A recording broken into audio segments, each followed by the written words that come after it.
Hello friend, good evening. Welcome to my channel home science by Kanujia ma'am. Channel में आपका स्वागत है। अगर आप मेरे चैनल पे नए आए हैं तो चैनल को सब्सक्राइब कर लें, लाइक कर दें और बेल आइकन को भी प्रेस कर लें, जिससे आने वाली वीडियो का नोटिफिकेशन आपको मिल सके।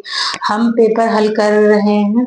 यूपी टीजीटी 2016 का पेपर है। ये पेपर 19 में हुआ था और 1 से क्वेश्चन नंबर 58 तक हम कर चुके हैं अगले सेशन में, और इस सेशन में हम क्वेश्चन नंबर 61 से करेंगे। क्वेश्चन पेपर हल करेंगे, तो आइए आप भी हल करिए।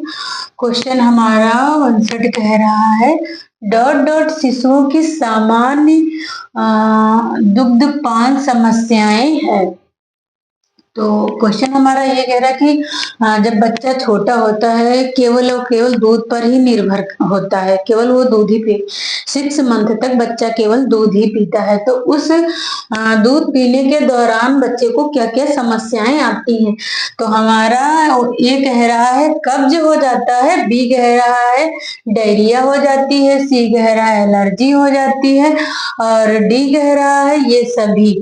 तो हमारा आंसर जाएगा ये सभी। जब बच्चा दुग्धपान के समस्याएं हो जाती, दुग्ध पीने के दौरान जो समस्याएं हो जाती, तो कब्ज भी हो जाता है, डायरिया भी हो जाती, एलर्जी भी हो जाती है, इसलिए हमारा आंसर जाएगा ये सभी। क्वेश्चन हमारा 60 कह रहा है, शक्कर और नमक के साथ जल की थोड़ी मात्रा डॉट डॉट के दौरान दी जा सकती है।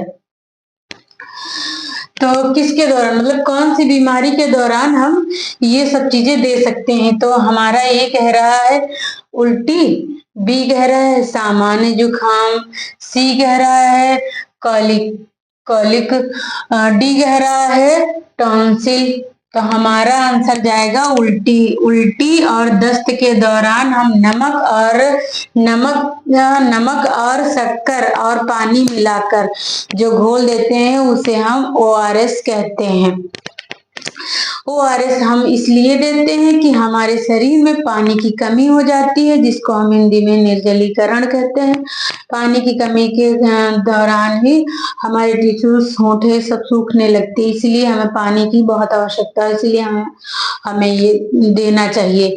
और जब भी देखते हैं थोड़ा ज्यादा ये चीज हो जाती, तो जब भी आप डॉक्टर के पास जाएंगे तो तुरंत वो ग्लूकोज लगाता है। तो कुछ लोगों का कहना है कि वैसा बनाने के लिए डॉक्टर ऐसा करता है, बट ऐसा नहीं है। वो जानता है कि समस्या कहाँ से आ रही है, इसीलिए वो डॉक्टर जो है ग्लूकोज लगाते हैं, जिससे जो हमारा टिश्यूज हैं, जो हमारी नसें हैं, वो उनमें पानी की कमी हो जाती है सेल्सों में, तो इसलिए पानी की पूर्ति के लिए दिया जाता है। क्वेश्चन हमारा 61 कह रहा है, डॉट डॉट विकास का अर्थ है शरीर की गतियों पर नियंत्रण में प्रगति होना। शरीर की गतियों में नियंत्रण में प्रगति होना। तो ए कह रहा है तीव्रता से होगा, बी कह रहा है धीमी से होगा, सी कह रहा है प्रेरणा से होगा, डी कह रहा है औषध से होगा। तो हमारा आंसर जाएगा सी, प्रेरणा से होगा। कोई बच्चा है, अगर कोई काम को बच्चा कर रहा है, आप उसको प्रेरित करेंगे, पॉजिटिव एनर्जी उसे देंगे, तो वो नहीं भी कर पाता होगा, तो वो उस काम को बार बार रिपीट करके जो वो कर पा रहा है उससे भी कई गुना अच्छा कार्य कर पाएगा। और अगर उसको हतोत्साहित करेंगे, उसे कहेंगे नहीं तुम बेटा कर नहीं पा, तुम्हारे बस का नहीं है, तो वो अगर कर पा रहा होगा और करना चाह रहा होगा तब भी नहीं करेगा।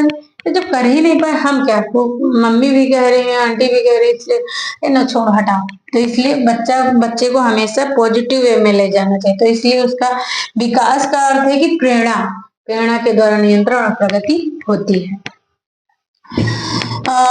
क्वेश्चन हमारा 62 कह रहा है, नाखून काटना और अंगूठा चूसना डॉट डॉट की आयु तक नजरअंदाज किया जा सकता है। तो ए कह रहा है 6 माह तक, नजरअंदाज कर सकते हैं। बी कह रहा है 5 वर्ष तक, सी कह रहा है 4 वर्ष तक, डी कह रहा है 3 वर्ष तक। तो हमारा आंसर जाएगा डी।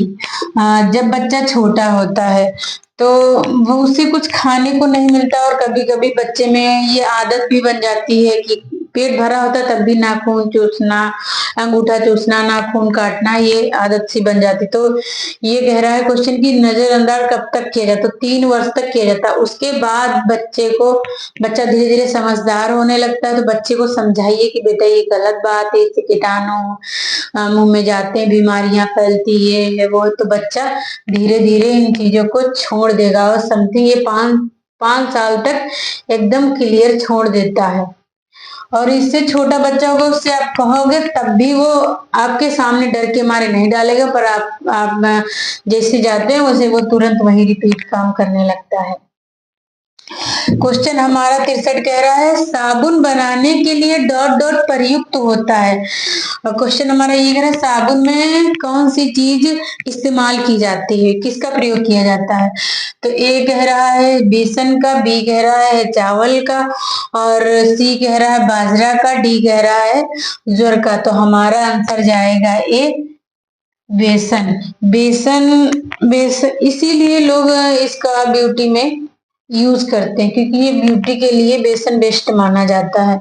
क्वेश्चन हमारा 64 कह रहा डॉट डॉट छोटे बच्चों के लिए एक डर बढ़ाने वाला उद्दीपक है। ये कह रहा है किस चीज से बच्चा डर जाएगा, डराने वाला उद्दीपक कौन सा है। तो ए कह रहा है वार्तालाप, बच्चे से बातचीत करेंगे क्या इससे डर जाएगा, बी कह रहा है सोच से डरेगा, सी कह रहा है एकांकीपन से डरेगा, डी कह रहा है दयालु, अगर बच्चे पर दयालु प्यार दिखाएंगे, दयालुपन दिखाएंगे तो क्या डरेगा, नहीं डरेगा। ना तो सोच से डरेगा, सोच छोटा बच्चा तो सोच ही नहीं पाएगा ना, सोच तो लगभग 8 साल के बाद ही आती है बच्चों में, और वार्तालाप बात से भी नहीं। तो हमारा आंसर जाएगा सी एकांकीपन से बच्चा डरेगा। बच्चे को किसी कमरा एकदम खाली हो, सुनसान हो और लाइट भी ना जल रही हो, बच्चा बहुत डरेगा, कहेगा सब काम करवा लो मुझे यहाँ मत छोड़ो। क्वेश्चन हमारा 65 कह रहा है डॉट डॉट भोजन में प्रोटीन और कैलोरी की गंभीर कमी का कारण है। तो गंभीर कमी का क्या कारण है, प्रोटीन और कैलोरी की कमी से कौन सा रोग हो जाता है। तो ए कह रहा है मैरस्मस, बी कह रहा है स्कर्बी, सी कह रहा है बेरी बेरी, डी कह रहा घेंगा। घेंगा हमारा आयोडीन की कमी से हो जाता है, ये गले में हो जाता है, ये ग्रंथि होती है, हाँ ये ग्रंथि फूल जाती है जब इसे आयोडीन नहीं मिलता, इसी को हम घेंगा रोग कहते हैं। और सी कह रहा है बेरी बेरी, तो बेरी बेरी हमारा विटामिन बी की कमी से होता है, और स्कर्बी हमारा सी की कमी से होता है, स्कर्बी मेरस्मस की कमी से, प्रोटीन और कैलोरी की कमी से मेरस्मस रोग हो जाता है। इसे प्रोटीन एनर्जी मल न्यूट्रिशन बीमारी भी कहते हैं। क्वेश्चन हमारा 67 कह रहा है एस्बेस्टस डॉट डॉट रेशा है। एस्बेस्टस रेशा कैसा रेशा है, तो ए कह रहा है खनिज रेशा है, बी कह रहा है प्राकृतिक रेशा है, सी कह रहा है थर्मोप्लास्टिक रेशा है, और डी कह रहा है नॉन थर्मोप्लास्टिक रेशा। नॉन माने नहीं, थर्मोप्लास्टिक। तो हमारा आंसर जाएगा ए खनिज रेशा है। ये प्लस प्राकृतिक रेशा, अगर खनिज ना दिया होता तो हम प्राकृतिक में भी टिक कर सकते थे। प्राकृतिक में 3 प्रकार के रेशे आते हैं, एक वनस्पतिक रेशे आते हैं, एक प्राणिज रेशे या प्रोटीनिक रेशे कह सकते हैं, और ये एक खनिज रेशे आते हैं। खनिज रेशों में एस्बेस्टस, सोना, चांदी ये आते हैं। तो आई होप कि आपको ये क्वेश्चन पेपर समझ में आया होगा। अगर कोई क्वेश्चन ना समझ में आया तो आप कमेंट करके हमें बता सकते हैं, और अगर आप मेरे चैनल पे नए आए तो चैनल को सब्सक्राइब, लाइक एंड शेयर करना ना भूलें, और बेल आइकन को भी प्रेस कर लें जिससे आने वाली वीडियो का नोटिफिकेशन मिल सके। जय माता दी।